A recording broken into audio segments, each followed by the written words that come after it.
सबसे पहले सर क्योंकि मेरा सेंटर गुजरांवाला था तो मैं सबसे पहले पहुंचा। यहाँ से 6 बजे निकल गया था और मैं 11 बजे गुजरांवाला पहुंच गया था। तो वहाँ से हम जैसे हम पहुंचे उन्होंने एक गाड़ी में बिठाया और हमें वो आईएसपी सेंटर ले गए। वहाँ पे उन्होंने सब कुछ चेक किया। उसके बाद कहा कि ग्लव्स पहन ले, मास्क पहन ले, और उसके बाद हमें अंदर ले गए। फिर अंदर लेके गए तो डायरेक्ट सबसे पहले उन्होंने हमें लंच दिया। लंच खा के काफ़ी अच्छा खाना, काफ़ी अच्छा था। 3 दिन 4 दिन हम रहे हैं तो कोई खाने का कोई इशू नहीं रहा। खाना माशाल्लाह अल्हम्दुलिल्लाह फिट था। और उसके बाद सर फिर उन्होंने कहा कि आपने जो ओरिजिनल डॉक्यूमेंट्स हैं वो ले लें और लाइन बना लें।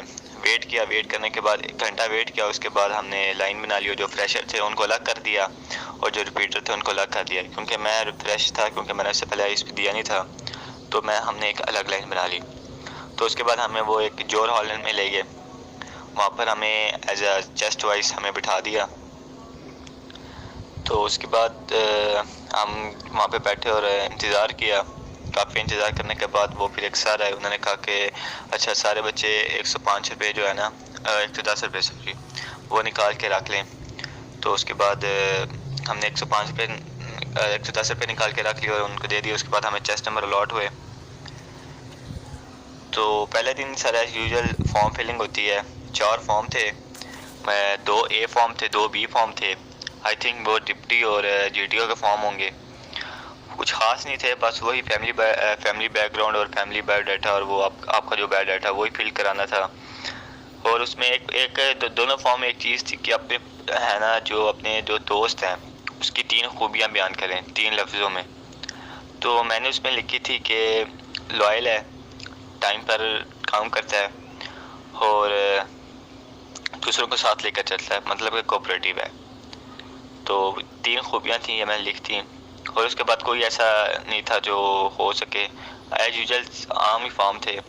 वो 4 फिल करने के बाद हमने और फिर वेट किया। उसके बाद आ गया हमारा एक सर है, आई थिंक वो ही इज़ अ साइकोलॉजिस्ट, क्योंकि काफ़ी साइकोलॉजिस्ट जिनका इंटरव्यू था वो उनके पास ही गए थे। तो वो फॉर्म था, वो फॉर्म एज आ बुकलेट टाइप तो नहीं है, 4 पेजेस थे। तो वो फॉर्म दिया गया। वो भी जैसे हमने वो पिछले 4 फॉर्म हमने वो फिल किए थे वैसे ही फॉर्म थे, बट इसमें कुछ चेंजेस थी। वो ये थी कि आपने बताना है अपना जो ज़िंदगी में कभी आपने अच्छा काम किया हो, मतलब कि कभी कोई स्पीच कंपटीशन जीते हो, कभी कोई रनिंग रेस कंपटीशन जीते हो, मैच फुटबॉल क्रिकेट ये कोई जीता हो तो उसका बारे में बताएं। और उसके अलावा सर वहाँ पर लिखा हुआ था कि एक क्वेश्चन आया हुआ था, लिखा हुआ था कि अगर आप इस बार फेल हो जाते हैं तो अगली बार क्या करेंगे। तो वहाँ पे उन्होंने स्ट्रिक्टली बताया था कि ट्राई अगेन नहीं लिखना, इसके अलावा जो मर्ज़ी चाहें लिख सकते हैं। तो मैंने फिर एज यूजुअल लिख दिया कि I will do my civil engineering. तो उसके बाद फिर फॉर्म अभी फिल हो गए थे। तो उसके बाद उन्होंने लिखा था कि एक आपने लिखना है वो इंसिडेंट। तो हमें जो मिला था इंसिडेंट वो था कि मेरी जवानी का हसीन तरीन लम्हा। अब डे 2 की बात करते हैं। तो डे 2 में हमें सुबह 3:30 बजे उठा लिया था। तो हम 3:30 बजे उठे। मैंने सबसे पहले अल्लाह के शुक्र से तहज्जुद पढ़ी। तहज्जुद पढ़ के फिर हम फ्रेश हुए और हमने कपड़े शपड़े पहने जो जाना था साइकोलॉजिस्ट के टेस्ट के लिए। मैंने और काफ़ी बच्चों ने ड्रेस पैंट शर्ट टाई लगाई हुई थी। और उसके बाद फिर हम 5:30 बजे उन्होंने खाने के लिए नाश्ते के लिए बुला लिया। नाश्ता भी काफ़ी अच्छा था, पराठा था और साथ ऑमलेट था एंड चाय थी साथ, काफ़ी अच्छा था। फिर वो करके फिर हम दोबारा अपने कमरे में आए, अपने आप को प्रिपेयर किया कि अब साइकोलॉजिस्ट टेस्ट है ये वो। और उसके बाद फिर हमें बाहर बुला लिया। फिर हमने लाइन बनाई और हम उसी जोर हॉल चले गए वापस। और वहाँ पर जिस तरतीब में हम पहले बैठे थे, जिस दिन हमने फॉर्म फिल किया था, उसी तरतीब में हम जाके बैठ के थे। और वही चेस्ट नंबर वहाँ पे रखे हुए थे जो हमने पहले रखे थे और वो हमने लेके पहन लिए। और उसके बाद फिर हमने वेट किया। जो स्टोरी आई थी मुझे वो ये आई थी कि एक लड़का है वो अपनी टाई सीधी कर रहा है, पैंट शर्ट उसने पहनी हुई है, और एक लड़की है जो कि एक सोफे पर बैठी और इस तरह लग रही है जैसे वो अफसरदा है। और एक पिस्टल है उसके सामने, लड़की के सामने एक मेज़ है उसके ऊपर गन रखी हुई है, पिस्टल। तो मैंने उस पर ये बनाई थी कि आसिफ है, पुलिस ऑफिसर है, ASP ऑफिसर है, उसको कॉल आई है कि कुछ टेररिस्ट उसके इलाके में छिपे हुए हैं। तो उसने क्या किया कि उसने फेस बदला और वो चला गया लड़ने। ठीक है, उसने छापा मारा, उसने वो पादरी के साथ लड़ा और उसको बाद में सरकारी तमगा मिला है, ठीक है, मेडल मिला है गवर्नमेंट की तरफ से। और उसके बाद जो दूसरी आई थी वो ये थी कि एक लड़की है, सीढ़ी पर बैठी है और वो इस तरह लग रहा है जैसे वो रो रही है। ठीक है, मतलब कि उसका मुंह छिपा हुआ है बाजू में। ठीक है, वो इस तरह लग रहा है जैसे रो रही है। तो मैंने उस पर ये बनाई थी कि एक सारा है, सारा वेरी टैलेंटेड गर्ल है। ठीक है, उसके बाद क्या हुआ कि उसने एमकेट, वो डॉक्टर बनना चाहती थी, उसने MD कैट दिया और वो पहले अटेम्प्ट में पास नहीं कर सकी। बट उसने क्या किया कि उसे हिम्मत नहीं आ रही, she didn't lose hope and work hard till late night. और उसने दोबारा टेस्ट दिया, MD कैट में दोबारा अपीयर हुई और उसने अच्छे मार्क्स से सिक्योर किए और वो इतने अच्छे मार्क्स सिक्योर किए कि उसका अपनी जो मुल्क है उसकी टॉप यूनिवर्सिटी में उसका दाखिला हुआ और वो बड़ी खुश है अपनी अचीवमेंट से। इसके बाद जो तीसरी स्टोरी थी वो ये थी कि एक बुजुर्ग है, वो उसके सामने दो लड़के हैं। जो बुजुर्ग है उसके हाथ में चाकू है। ठीक है, और जो आगे जो दो लड़के हैं वो डर रहे हैं उससे, मतलब कि इतना लग जैसे वो बुजुर्ग जो है वो उससे उनको मारने की कोशिश कर रहा है। वो लग ऐसे रहा था। ठीक है, जो मैंने उसके ऊपर स्टोरी बनाई ये थी कि क्या कहते हैं, अली है, he is a martial art, he knows martial art.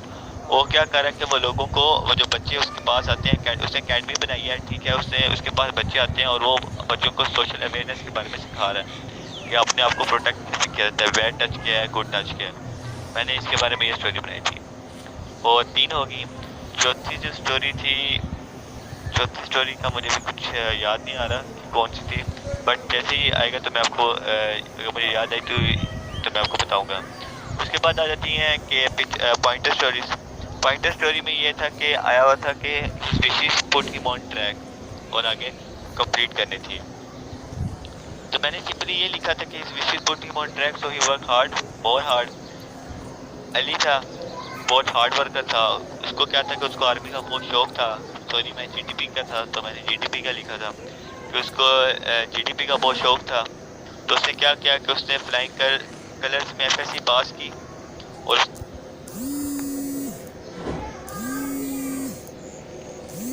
उसने FSC पास की और उसने FSC के बाद कमीशन के लिए अप्लाई किया एयरफोर्स में।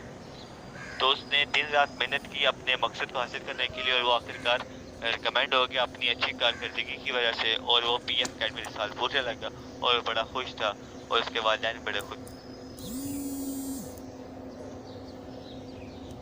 खुश थे।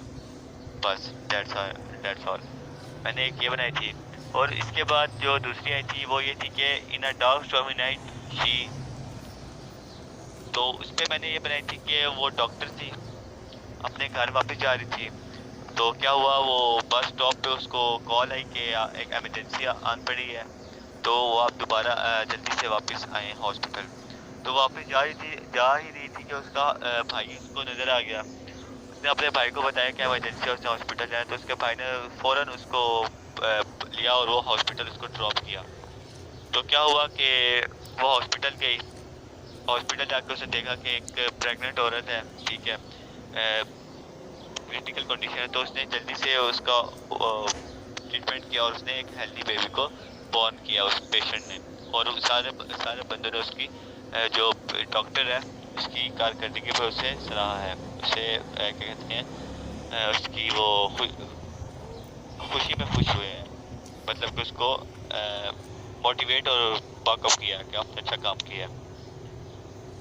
तो आगे मैं आपको बताता हूँ और कौन कौन सी आई थी। बाकी पिक्चर स्टोरी पॉइंटर स्टोरी खत्म हो गई हैं। और उसके बाद शुरू हो जाते हैं सेंटेंस कंप्लीशन। वो आपको सेंटेंस कंप्लीशन इस तरह आते हैं कि 4 सेट होते, 2 सेट होंगे इंग्लिश के, 2 सेट होंगे उर्दू के। और एक सेट में होते हैं 26 स्टेटमेंट्स होती हैं इनकम्प्लीट सेंटेंसेस की। मतलब कि अब उन्होंने एग्जांपल के तौर पे बताया था कि नाउ डेज पाकिस्तान, तो मैंने लिखा था कि now days Pakistan is working on CPEC. और फिर आया था कि फिर उन्होंने बताया था कि अब अगले पे क्या बनाओगे, नाउ डेज पाकिस्तान। मैंने कहा now days Pakistan is progressing. So दोनों मैंने बनाए थे। तो साइकोलॉजिस्ट में शाबाशी दी थी कि क्योंकि वो एग्जांपल के लिए वॉलंटियर चूज़ करते हैं, तो मैंने हाथ खड़ा किया था, तो मैंने उनको बताया भी था। And I think that's why इस पे कोई पॉजिटिव नेगेटिव पॉइंट नहीं होता, क्योंकि आप टेस्ट दे रहे होते हैं, जो आपने लिखा होता है कि उसी की बुनियाद पर आपको सिलेक्ट करते हैं। तो सब जेंटलमैन यही है कि आप ज़्यादा लंबे भी ना बनाए सेंटेंसेस और ज़्यादा छोटे बनाएं, बट इंफॉर्मेटिव बनाएं। मतलब कि अगर आप वहाँ पे जाते हैं और आप वेट कर देते हैं 100 में से 60 और आपको फिर टेंशन लग जाती है कि यार मैंने बहुत थोड़े किए हैं, इस चीज़ की आप बिल्कुल टेंशन ना लें। कहते हैं ना कि quality matters a lot then quantity. ठीक है, मतलब कि अगर आपने वो 60 भी बनाए हैं ना, और आपको 60 भी वो बहुत अच्छे बनाए, इंफॉर्मेटिव बनाए, तो फिर भी आपको वो रख लेंगे। वो ये नहीं करेंगे कि यार इसने 60 किया, ये तो बहुत कम कर रहा है, और ये इसने क्यों इतने 60 किया, इसको तो नॉट रिकमेंड करना होगा। नहीं, ऐसा बिल्कुल भी नहीं होता। आप जो भी बनाए सेंटेंस अच्छा बनाए, मतलब कि कहते हैं ना कम बोलो बट अच्छा बोलो। ये चीज़ वहाँ पे इम्प्लीमेंट करनी है। ठीक है, मतलब कि आपने सेंटेंस बनानी है, अच्छे बनाने हैं, इंफॉर्मेटिव बनाने हैं। ठीक है, उसके बाद सेंटेंस कंप्लीशन आ जाते हैं। क्योंकि मैं सबसे पीछे बैठा हुआ था, तो मेरे पास वो आती थी सारी शीटें, तो मैं उसमें से कुछ देख भी लेता था कि बच्चे किस तरह बना रहे हैं। जब वो टेस्ट ख़त्म हो जाता था, तो मैंने देखा है मैक्सिमम बच्चे जो है थे ना, वो 26 में से 15-16 कर रहे थे, और I am the only who done 26 और 26 मैंने सारे किए थे, क्योंकि सर जकी ने मुझे बताया भी था, गाइड भी किया हुआ था, और इस वजह से मैंने 26 बनाए थे सेंटेंसेस। तो ऐसा नहीं कि मैंने 26 बनाए और मैं रिकमेंड हुआ, नहीं, क्योंकि वहाँ पर एक लड़का था जो रिकमेंड हुआ मेरे साथ, उसने बनाए थे 16 बनाए थे उसने, और वो भी रिकमेंडेड था। उसने क्या किया था कि उसने इंफॉर्मेटिव बनाए थे, उसने मेरे से बहुत अच्छे बनाए हुए थे, और उसने 16 बनाए थे, और वो इसी वजह से रिकमेंड हुआ था। मैंने भी अच्छे बनाए थे, इंफॉर्मेटिव बनाए थे, मैंने छोटे बनाए थे बट इंफॉर्मेटिव बनाए थे। मतलब क्या, वहाँ पे एक लफ्ज़ आया हुआ था कि वही आजकल पाकिस्तान में, मैंने आगे लिखा था कि आजकल पाकिस्तान सी पैक के ऊपर काम कर रहा है, इसी तरह करके मैंने वो सेंटेंस बनाए थे। सो उसके बाद दो साइकोलॉजिस्ट आए, बड़े अच्छे तहम्मुल तरीके से उन्होंने बताया कि आज का आपका क्या क्या होगा है। और and as you know that psychologist में क्या क्या होता है, सबसे पहले वेट आते हैं, फिर पिक्चर स्टोरी, फिर पॉइंटर स्टोरी, सेंटेंस कंप्लीशन, और उसके बाद अपनी खूबियाँ और खामियाँ, यही होते हैं वेट टेस्ट, साइकोलॉजिस्ट टेस्ट। तो सबसे पहले उन्होंने बताया कि आपने वेट किस तरह करना है। उन्होंने सबसे पहले एग्जाम्पल दी गार्डन की, तो उन्होंने बताया कि ये इस तरह आपने सेंटेंस बनाने, और सर जकी भी आपको बता रहे हैं और आपको गाइड भी कर रहे हैं कि किस तरह वेट बनाने चाहिए। तो कोई नहीं, इतना मसला होता कि लफ्ज़ होते हैं आसान, काफ़ी ज़्यादा आसान होते हैं, क्योंकि मुझे पहले बताया गया था कि लफ्ज़ बहुत मुश्किल होते हैं, उनके मीनिंग्स नहीं पता होते हैं, ये वो ऐसे लफ्ज़ होते हैं, बट वो 100 में से सिर्फ 1-2 होते हैं। सो मैंने वो बनाए थे, आई थिंक मैंने 1-2 छोड़ा था वेट का, बाकी मैंने सारे बनाए थे। मतलब कि 100 में से आई थिंक मैंने मैक्सिमम 98 किए होने हैं, अल्लाह का शुक्र है। तो मैंने सबसे पहले हर काम शुरू करने से पहले सबसे पहले मैंने बिस्मिल्लाह पढ़ी, और उसके बाद वेट शुरू किया। स्क्रीन पे आते हैं वेट, 10 सेकंड के लिए लफ्ज़ आते हैं, बट उन्होंने बताया था कि 10 सेकंड के लिए आते हैं, बट आते वो 6 से 8 मिनट 8 सेकंड के लिए हैं, सॉरी सेकंड्स में।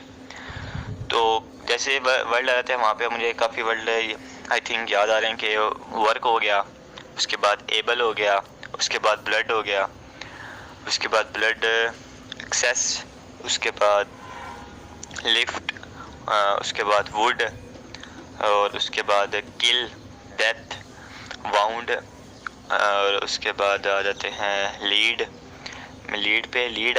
आया था 2 बार वर्ल्ड। तो सबसे पहले जो लीड था वो मैंने बताया था कि leader is the backbone of his team, पहले ये मैंने बनाया था। दूसरे लीड का मैंने बनाया था कि काइद वाज अ ग्रेट लीडर, दोनों इन्फॉर्मेटिव हैं। तो मैंने इस तरह करके बनाए थे सारे सेंटेंस, और इस तरह करके बैट ख़त्म हो जाता है।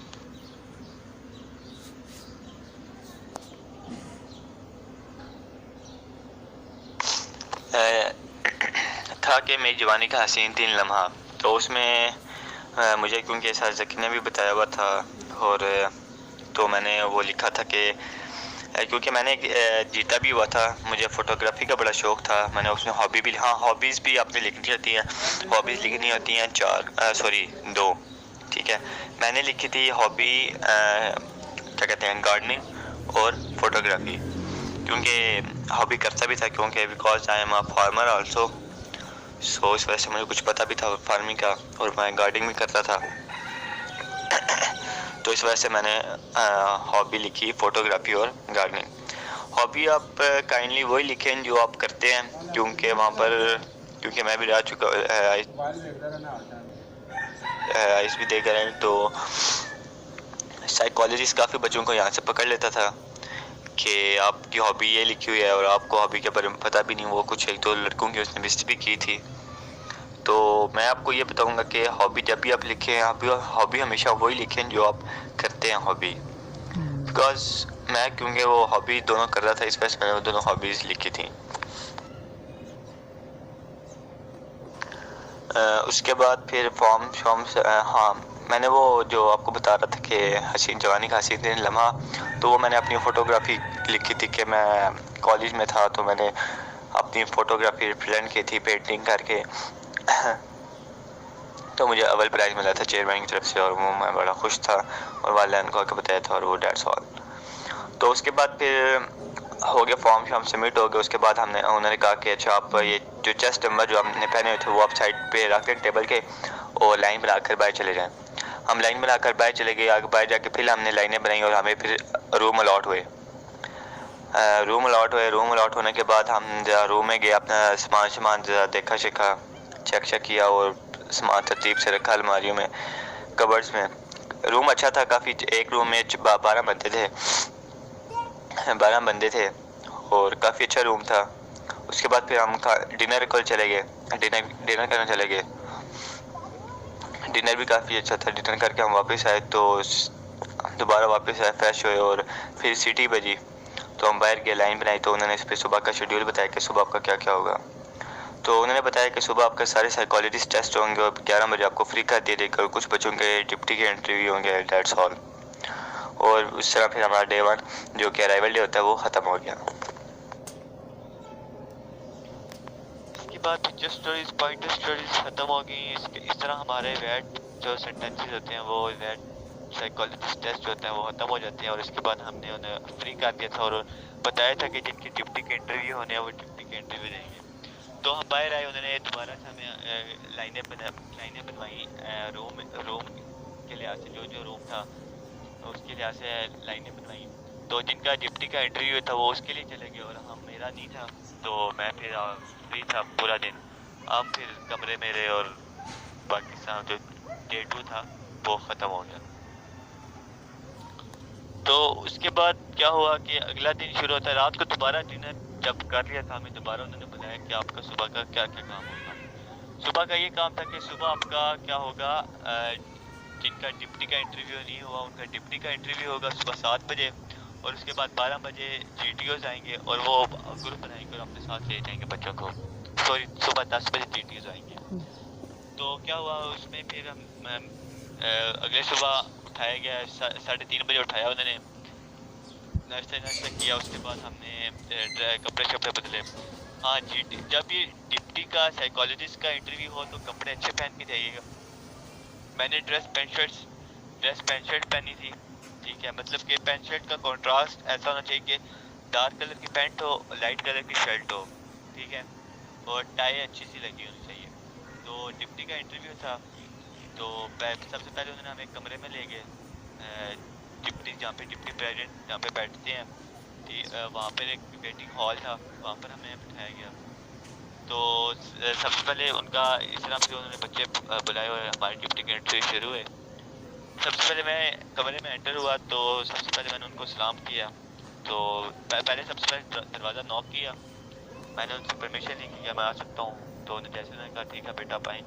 तो मैं जाके कुर्सी के, मैं बैठा नहीं था, मैं जाके खड़ा हो गया था। मैंने उनको अस्सलाम वालेकुम कहा था, और उन्होंने सलाम का जवाब दिया था, वालेकुम अस्सलाम। उन्होंने कहा था बेटा बैठे आप।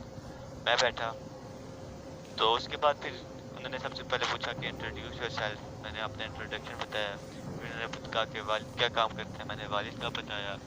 फिर उसके बाद वो कहते हैं कि आजकल क्या कर रहे हो, तो मैंने डिप्टी के फॉर्म में और सारे फॉर्म्स में ही लिखा था कि मैं आजकल फ्री होता हूँ, क्योंकि यूनिवर्सिटीज़ का सीन था। बट उससे मैं पूछा था कि आप यूनिवर्सिटी में क्यों नहीं गए, तो मैंने उसको कहा था कि सर मेरा अल्हम्दुलिल्लाह 5 यूनिवर्सिटीज़ में हो गया था एडमिशन, बट मेरी सबसे ज़्यादा प्रेफरेंस पीएफ किया, तो मैंने उसको रिजेक्ट करके पीएफ पर फोकस किया।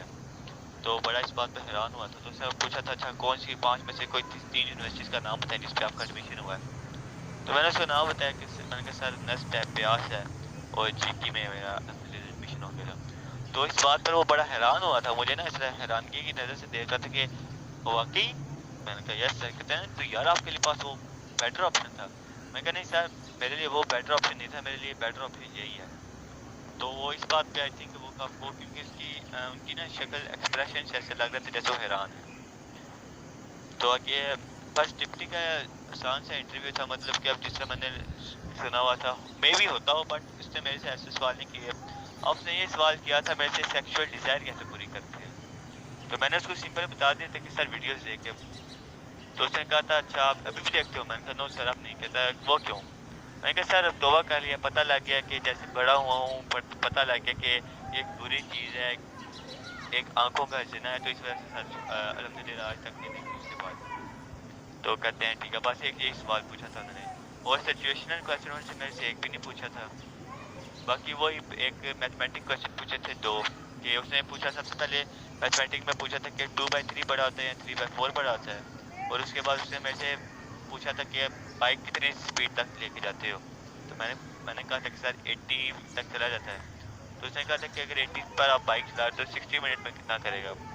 तो ऑब्वियस बात है 60 मिनट में 80 करेगा। तो मैंने उसी वक्त आंसर नहीं दिया था, मैंने 5 सेकंड ब्रेक ली थी। उसके बाद उसको बताया था कि मतलब कि उसको डिप्टी को पता लगे कि बच्चे ने सोचा है। उसी वक्त जवाब नहीं देना आपने, 5 सेकंड 2 सेकंड ब्रेक लेनी है, फिर आपने उसको आंसर करना है। तो मैंने उसको बता दिया था। बाकी इस तरह कोई इतना मुश्किल इंटरव्यू नहीं था, कोई बस नॉर्मल सा उसने इंटरव्यू लिया था। बड़े अच्छा मेरा डिप्टी प्रेसिडेंट था जिसने मेरे से इंटरव्यू लिया था, बहुत अच्छा था, जॉली माहौल था उसका। ना उसने मेरे से कमरे का एरिया पूछा था ना कुछ पूछा था, और बस उसने कहा था ठीक है आप जा सकते हैं। तो मैंने बाकी जब मैं अपने कमरे में आया, रूम में आया, तो मैंने बाकी से पूछा हाँ भाई आपका कैसा हुआ। तो बाकी सारे कह रहे थे कि हमारा तो डिप्टी बड़ा सख्त था, ये था वो था। बट अल्लाह का शुक्र है माशाल्लाह कि उसने मेरे से इतना मुश्किल सवाल नहीं पूछे। जो मैंने याद करके गया था वही उसने पूछे हैं। तो इसके बाद डिप्टी के इंटरव्यू ओवर होते हैं। फिर उसके बाद जब डिप्टी के इंटरव्यूज ओवर हुए उसके बाद मैं अपने वापस कमरे में आया। मैंने आकर थोड़ा अपने आप को रिलैक्स किया, मतलब कि एक तो चलो डिप्टी का इंटरव्यू वो हो गया, जिसका होना था हो गया। तो मैंने आके रिलैक्स किया। फिर हमने आके 10 बजे तक हमने रिलैक्स किया। 10 बजे के बाद दोबारा विसल बजी और उन्होंने कहा कि आप सारे इकट्ठे हो जाएं। हम उसी पैंट शर्ट में थे जिस पैंट शर्ट में हमने डिप्टी का इंटरव्यू दिया था। तो वो हमें दोबारा जोर हॉल ले गए। वहाँ पर एक जीटीओज आए सारे और उन्होंने ग्रुप बनाए, मतलब कि हम एक ग्रुप में 11 बच्चे थे, 11 लड़के। तो हमारा जीटीओ नाइस भी था, स्ट्रिक्ट भी था। तो हम जीटीओ के साथ चले गए उसके कमरे में। कमरा उसका अच्छा था, मतलब कि नॉर्मल सा कमरा था, ना कुछ इतना लेविश था ना कुछ, सिर्फ एक जैसे राउंड टेबल चेयर्स पड़ी होती हैं, उसके सामने एक टेबल, जीटीओ बैठा होता है कुर्सी पे, ठीक है, उसके सामने एक टेबल होता है। उस टेबल के अंदर जो होता है वो होती है मिलिट्री प्लानिंग, ठीक है, और उसके इर्द गिर्द बैठे होते हैं हम चेयर्स पे, ठीक है, जैसे राउंड होकर ना उसके सामने बैठे होते हैं। तो उसने सबसे पहले पूछा, उसने सबसे पहले बताया, जीटीओ ने सबसे पहले कहा कि मैं आपका जीटीओ हूँ, आपके सारे जीटीओ टास्क जो होंगे वो मेरे अंडर होंगे, जो मैं आपको बताऊँगा कि वो आपने वही करना। तो सबसे पहले उसने हमें कहा कि आप अपने चेस्ट नंबर पहन लें जो उसने हमें अलॉट किए थे। हमने वो सारे चेस्ट नंबर पहन लिए। तो उसके बाद उसने कहा कि आप अच्छा बारी बारी सारे जो है नंबर वाइज इंट्रोडक्शन थे अपना। इंट्रोडक्शन में ये बताएं आपका नाम, वालिद का नाम, आप क्या करते हैं, मैट्रिक कहाँ से की, पाकिस्तान एयरफोर्स में क्यों आना चाहते हैं, और आपकी हॉबीज़ ये पूछा था। तो हॉबीज़ में मैंने वही बताया था कि मैं फ़ोटोग्राफी और गार्डनिंग करता हूँ। और पाकिस्तान एयरफोर्स में सिंपल सा मैंने, क्योंकि उसने ये कहा था कि एक बच्चे ने सबसे पहले ये कहा था कि मैं पाकिस्तान एयरफोर्स में आना चाहता हूँ क्योंकि मेरा पैशन है, ये मेरा शौक है और मैं मुल्क की खिदमत करना चाहता हूँ। तो दूसरे बच्चे ने भी यही कहा, तीसरे बच्चे ने भी यही कहा, चौथे बच्चे ने भी यही कहा। तो जब उसने फिर स्ट्रिक्टली जो है ना उसे मना कर दिया, तो उसने कहा ये जो शौक है, पैशन है, ये अब किसी ने भी नहीं बोलना। तो उसकी अगली बारी मेरी थी, तो मैंने सिंपल, क्योंकि मैंने ये बोलना भी नहीं था, मैंने सिंपल कह दिया कि sir to support my family and ये बहुत अच्छी एक होती है कि आप एक इस उम्र में एक 17वीं ग्रेड का ऑफिसर बन जाए और मुल्क को खिदमत करें, और सर ये मेरा एक शौक भी है। तो इस बात से हम ऐनक पहनी हुई थी, आई थिंक उसने देखा होगा मुझे। तो उसके बाद उससे कहा कि अच्छा आपका अब ग्रुप डिस्कशन है। ग्रुप डिस्कशन हुई। ग्रुप डिस्कशन का पहला टॉपिक था कि क्या आर्मी को सिविल कामों में मुदाखलत करनी चाहिए।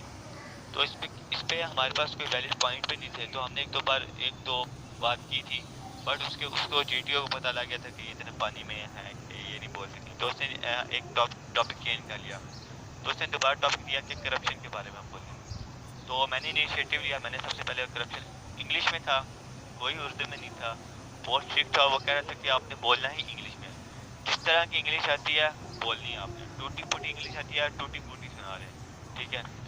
तो मैंने सबसे पहले बताया कि सर करप्शन के, मैं आपको उर्दू में बता देता हूँ।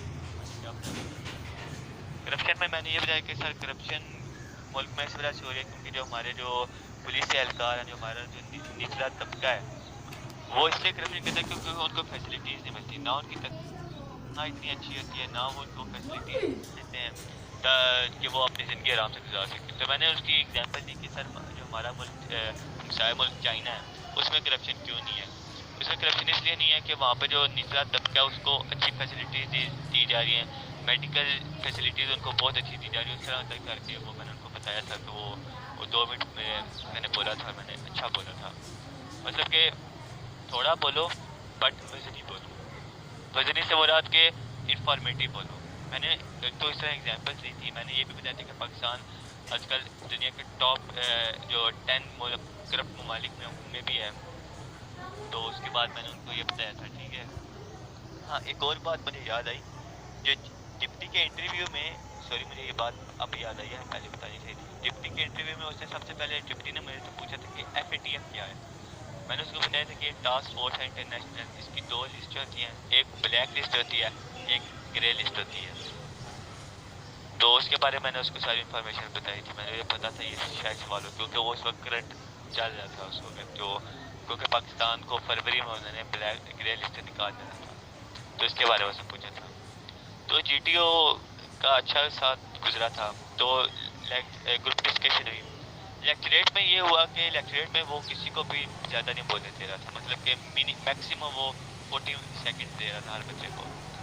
मेरा जो आया था टॉपिक वो ये आया था कि जो बंदे सख्त होते हैं, क्या उनकी पर्सनैलिटी पर वो असर आता है, ठीक है। Impact of harshness on a person personality, impact of harshness on a person personality. तो मैंने उनको बताया था कि ऑब्वियसली ये नेगेटिव पॉइंट है, क्योंकि अगर मैंने उसको मिसाल दी कि अगर एक टीचर है वो हार्श है, तो अगर उस पर उसके अंडर बच्चे जो आएंगे वो यही एज अ बर्डन काम करेंगे कि यार हम एज अ बर्डन काम कर रहे हैं क्योंकि टीचर है, मारेगा, गुस्सा करेगा, इसलिए हमने ये काम करने का।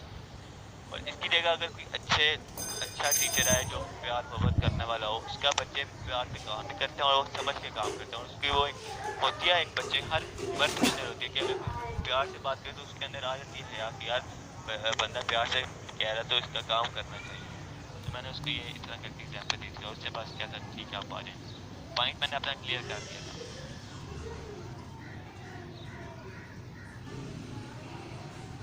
सो उसके बाद 2 साइकोलॉजिस्ट आए, बड़े अच्छे तहम्मुल तरीके से उन्होंने बताया कि आज का आपका क्या क्या होगा है। और and as you know that psychologist में क्या क्या होता है, सबसे पहले वैट आते हैं, फिर पिक्चर स्टोरी, फिर पॉइंटर स्टोरी, सेंटेंस कंप्लीशन, और उसके बाद अपनी खूबियाँ और खामियाँ, यही होते हैं वैट टेस्ट, साइकोलॉजिस्ट टेस्ट। तो सबसे पहले उन्होंने बताया कि आपने वैट किस तरह करना है। उन्होंने सबसे पहले एग्जाम्पल दी गार्डन की, तो उन्होंने बताया कि ये इस तरह आपने सेंटेंस बनाने हैं, और सर जकी भी आपको बता रहे हैं और आपको गाइड भी कर रहे हैं कि किस तरह वैट बताने चाहिए।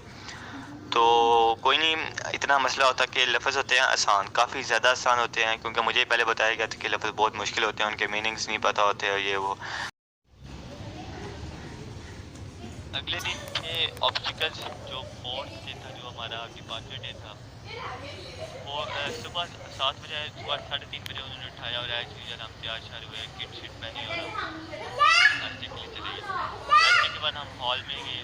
हॉल से हम मिले अपने वीडियोज़ के साथ टास्क के लिए। सबसे पहले उन्होंने हमें हॉल में बिठाया। सबसे पहले उन्होंने मुझे इंस्ट्रक्शन दी, ऐसे बताया कि आपके टास्क किस तरह के होते हैं, ऑब्स्टिकल किस तरह के होते हैं, कि कितने पॉइंट्स होते हैं और कितना लंबी बात। तो वो देख से कि फिर हम एक वीडियो आया, उसमें हम 5 ग्रुप इकट्ठे किए और हमें एक वो क्या कहते हैं पूरे टास्क एरिया का हमें राउंड लगवाया और ऑब्स्टिकल दिखाए। जो ऑब्स्टिकल एरिया थे हम दोनों का उन्होंने दिखाया कि आपको कैसे करना। मैंने वहाँ पे माइंड में बना लिया कैसे करना है। तो ऐसा भी हमारा वीडियो आया, तो उसने कहा कि रैंडमली आप आते जाइए और विसल पर आते जाइएगा, और जैसे विसल स्टार्ट होगी तो आपने शुरू कर देना, और जैसे विसल खत्म होगी तो जो बच्चा होगा वो जा रहा होगा एक उसी विसल पर दूसरा बच्चा एंटर होगा। तो मैं दूसरे नंबर पर गया था कि बच्चे सारे कहते थे कि आप ही जाएँ, तो मैं दूसरे नंबर पर चला गया था।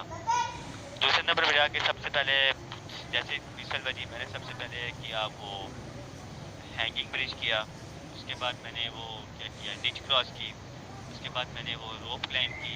उसके बाद ट्रक में मंकी ब्रिज पे चला गया। मंकी ब्रिज के बाद टॉयलेट की। टॉयलेट करने के बाद मैं वहाँ पर गया ज़िगज़ैग पर। अब मैं आपको बता दूं कि मेरे साथ वहाँ पर इंसिडेंट क्या हुआ। सबसे पहले जैसे ही जब मैंने वो हैंगिंग ब्रिज की वहाँ पे निकला होता एक पोल, ठीक है। वो पोल जो है मैं वो मुझे लगा चेस्ट पे, वो मुझे नज़र नहीं आया था क्योंकि उसके इनिट कपड़ा था फॉर सेफ्टी के लिए। तो वो मेरे लगा उस पर चेस्ट पर, वो मुझे वहाँ पर बहुत ज़्यादा दर्द हुई, काफ़ी ज़्यादा दर्द, ब्लीडिंग भी हुई। तो बट मैंने वहाँ पे कंट्रोल किया अपने आप को। उसके बाद मैंने दूसरी मंकी ब्रिज की, हैंगिंग ब्रिज की, और वो क्या कहते हैं टॉयलेट की, वो सब कुछ करके जैसे मैं ज़िगज़ैग पे चढ़ा। तो ज़िगज़ैग पे ये हुआ कि मैं जैसे वो 8 फुट वाले पे चढ़ा, वो जो प्लैंक था वो थोड़ा हिल रहा था, मैं वहाँ से गिर पड़ा 7 फुट से। क्या हुआ, प्लैंक के साथ निकली हुई थी वो कील निकला हुआ था। सबसे पहले वो मेरी टांग पे लगा, उससे इतना बड़ा कट दे दिया, गहरा कट दिया। उसके बाद उसने मेरी चेस्ट लगी। चेस्ट लगने के बाद मेरा सर लगा, मेरे वो दांत जबड़े वो सब कुछ जो लेफ्ट साइड थी ना वो सारी मेरी बहुत ज़्यादा डैमेज हो गई थी। टांग से काफ़ी ज़्यादा ब्लीडिंग हुई थी। ट्रोज़र था वो सारा जो खून से वो भर गया था, काफ़ी ज़्यादा ब्लीडिंग हुई थी। वीडियो को वहाँ पे लगा कि बच्चा जो है वो आगे पहुँच गया। बट मैं उसी वक्त स्टेबल किया, और मैं जैसे ही वो वहाँ से गिर कर मैं खड़ा हुआ, वो जब मैंने पता नहीं मुझे क्या हुआ, वो चक्कर आया, मैं उधर गिर गया क्योंकि मैं गिरा भी बहुत ज़ोर से था। बट वो फिर मुझे उसने फर्स्ट एड दिया, वो जो स्टाफ बैठा हुआ था उसने फर्स्ट एड दिया, मैं वहाँ पे स्टेबल हुआ। खैर उसके बाद फिर हमारे कमांड टास्क शुरू हुए। कमांड टास्क काफ़ी ईजी थे। कमांड टास्क में आप लोग ये करिएगा कि कमांड टास्क में आप कमांड करेंगे ना, मैं तो आपको यही मशवरा दूंगा कि आप लोग दूसरे या तीसरे नंबर पर एंटर होइएगा अपने कमांड टास्क।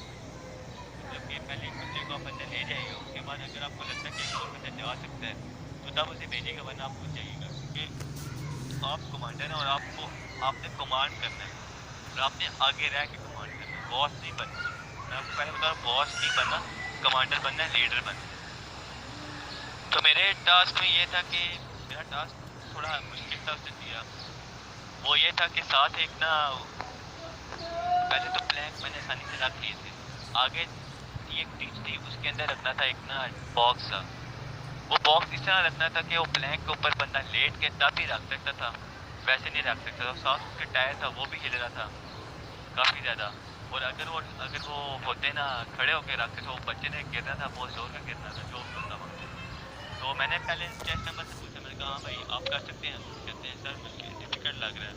तो मैं दूसरे से पूछा, हाँ भाई आप कर सकते हैं? कहते हैं सॉरी सर। तो मैंने कहा ओके, नो प्रॉब्लम। तो मैं आगे बढ़ा, मैं सबसे पहले आके लेट